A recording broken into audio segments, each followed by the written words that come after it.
Thought I'd start this little series. This is a survival manual I got at Army Barracks. Uh, it says October 1970, so, it's 50 years old?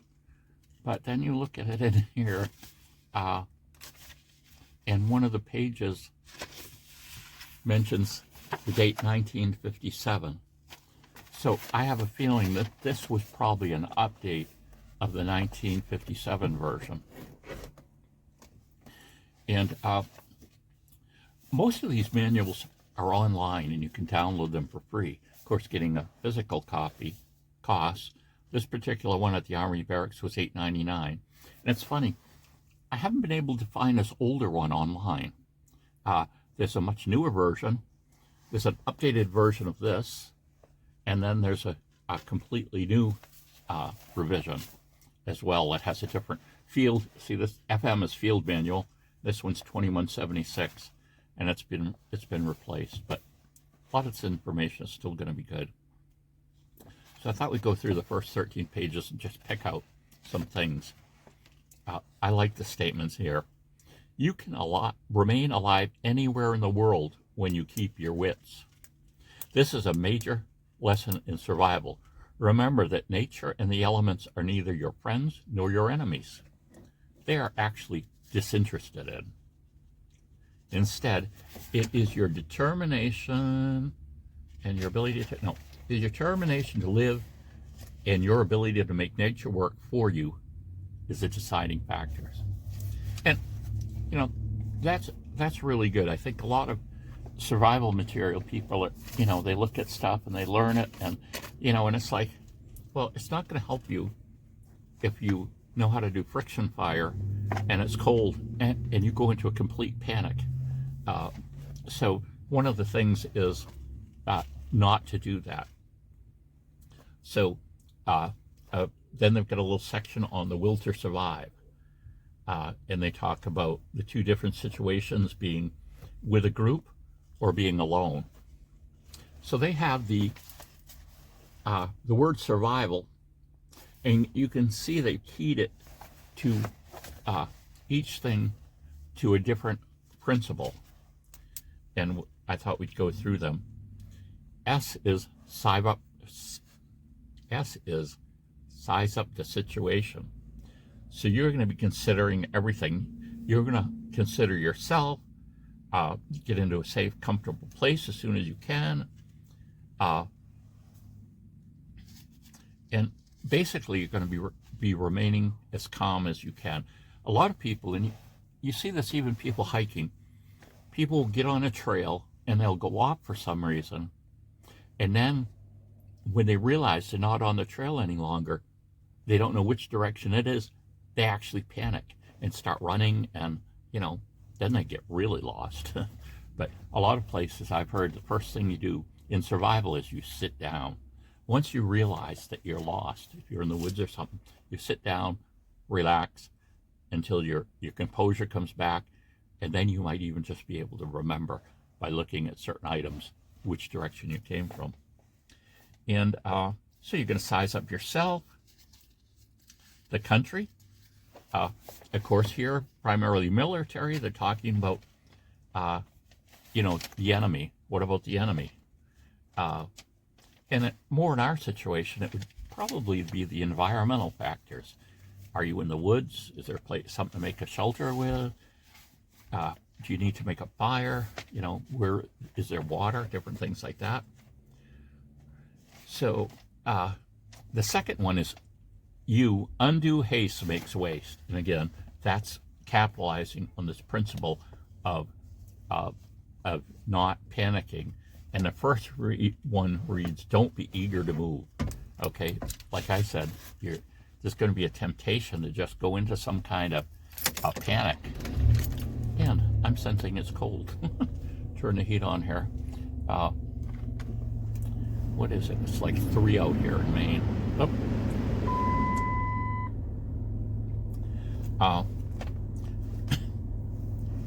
Don't lose your temper. That's good. Take a deep breath and relax. There's this thing they call rescue breathing, where basically you do this 3 times. You inhale slowly, to the count of 4, and then you exhale. You do that like 3 or 4 times, and that can help your body key back down if you've been in a panic, because normally that adrenaline rush is useful in a lot of things, but in a case of getting in a survival situation, getting lost or whatever, it doesn't help you. So it's better to calm down. In the second part, they say face the facts. Danger does exist. In other words, you've got to see the reality of the situation. R is for the survival is remember where you are. Don't give yourself away where you are, but of course, normally we'd be doing the exact opposite. We'd be trying to attract attention. But situational awareness, we could talk about that. You could stop and think to yourself, like I say, maybe you got off a trail in a park. You got to remember there's all kinds of people around probably, and the situation isn't as desperate as it sounds. V is vanquish fear and panic. Again, re-emphasizing this idea that learning to recognize fear for what it is and to control it. In other words, normally that fear isn't going to help you at all. It's just going to interfere with your ability to think, your ability to just understand what you need to do to stay in a good position. And then it goes into when you're injured or in pain, it's difficult to control panic. One downplane pilot during World War II might have saved himself if he'd been able to stop and think. His parachute caught in a tree and he was suspended head down. His foot tangled in the webbing. Unfortunately, pilots had touched an anthill and biting ants immediately swarmed up towards him. In desperation, he pulled his gun and fired 3 rounds into the webbing, holding his foot. While he did not succeed in breaking the harness by shooting it, he placed the last shot in his head. I don't know if he meant to do that or not. Panic can be caused by loneliness.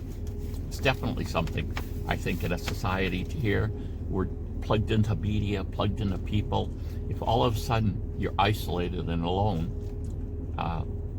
that could create some panic. Planning your escape, again, we wouldn't be thinking about planning our escape, but we'd be planning our rescue. In a situation where you're lost, normally it's best to stay where you are. And you certainly want to remember where you were. If you decide to go out from the area you're in, it's really nice to have some really bright color that you could tie a one tree, and you walk one direction, but you never go far enough to not be able to see that. So then you can go 4 different directions, and you might find what you need there, including the trail.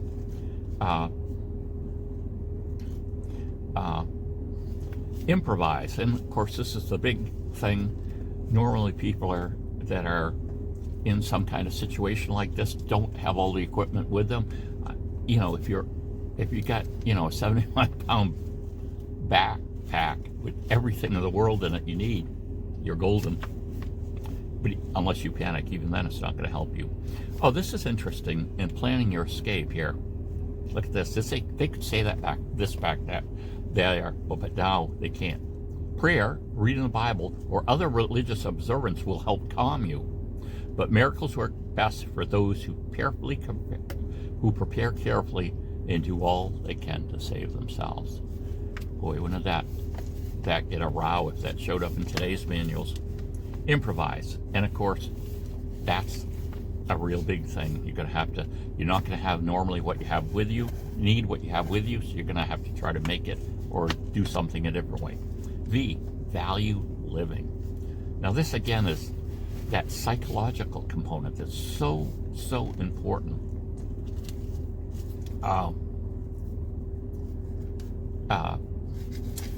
Some people, and if you have a survival kit and you have someone significant in your life, your mate, your children, whatever, have a picture of them in that thing, especially if you make a little, thing for your kid. If you thought they were going to get isolated or something, you'd have a picture of you, the parents in there. That picture can do a lot. And it's kind of funny. I'll tell you a funny story I heard about. I forget which book I read this in, but having that drive to be reunited with your loved ones, you can capitalize on that to give you the drive to survive. There was one guy that he got in a really bad situation, and one of the psychological tool he used was, this is bad, his wife and he had gotten divorced, but he hadn't changed the will yet, and that gave him the driving force he needed to get. He wasn't going to make sure his ex didn't get this stuff, all his possessions, so his driving force was to get back and change that will. Now, normally I think he's something more positive than that, but they've got a lot of things under this. Conserve your health and strength. Hunger, cold, and fatigue lower your efficiency and stamina, make you careless, and increase possibility of capture. We'll put in possibility of accidents, injury in there. Now we go to A, act like the natives, okay? Yeah. Now, if you were going to some exotic place, I guess you would have wanted to know something about it. I would think, let's just say I went a trip to Costa Rica. I'm going to go through the jungle, and, I might want to know something about the jungle before I go through. So it might be very beneficial to learn some things first. Oh, and L, for out of survival, is learn basic skill. Here's where you get the basic things where you have to have some equipment or know how to construct something with whatever you have. And, most people that are kind of in preparedness type thing are probably going to have, a knife and some other things with them, some cordage, and even the 10 C's maybe. But the most important thing, I say this each time, is what I'm using right now is your cell phone. You want to have that. Communication, especially the older and younger you are, is extremely important. But someone could also put, instead of learning, is actually practicing. We can read about a lot of things, but if we don't practice them, we might not be able to do them. And then situations differ too. I remember this one show when they had the host of Bizarre Foods, Andrew Zimmerman, I forget what his last name was, but he did a little survival show. And it was funny, this was before Mike Hawk got Man, Woman, Wild, before he started that. And he was in this part of this, he was the one training him. And in one of the training exercises, they couldn't make fire. They spent hours and hours and hours before they finally got fire. And, even sometimes when you're an expert at certain things, not having the good materials to work with can affect things a lot. And one of Hawk's thing, of course, is never give up. They're probably going to say that in this. To learn the basic skills, they're talking about more in a group situation. Depends largely on the organization and its manpower. I could see where maybe you're in a car, get stranded, or a bus, or you're in some other thing where you have a number of people with you, and that's something you want to consider and organize. And that goes into a lot of it here, because typically soldiers are going to be together. Assign each person a task. Minimize panic, confusion, and disorganization are minimized by good leadership. Lead your men. Develop a feeling of mutual dependence within the group. No matter what the situation, the leader must make the decisions. Because he needs intelligence on which to base his decision, he should ask for information from every member of the group. Situations arise that must be acted on immediately. Consider the facts and make decisions rapidly. And then we're again more military stuff, avoiding detection. So we could do the opposite of what here is here, because we want to be found. Suppose you're captured. The minute you're captured, you're supposed to plan for escape.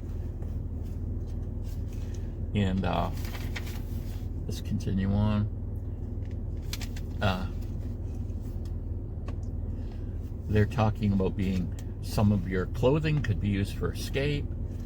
Having good physical health to begin with is important. And they're talking about make sure this is a situation where you actually become a POW. Make sure you keep healthy. Use soap or water as much as you can to prevent spread of diseases or germs. And we're going to end it on page 13. Yeah, and this is where they're going to talk into the health situation. So we'll look at a few other areas of the manual and see what we can find out.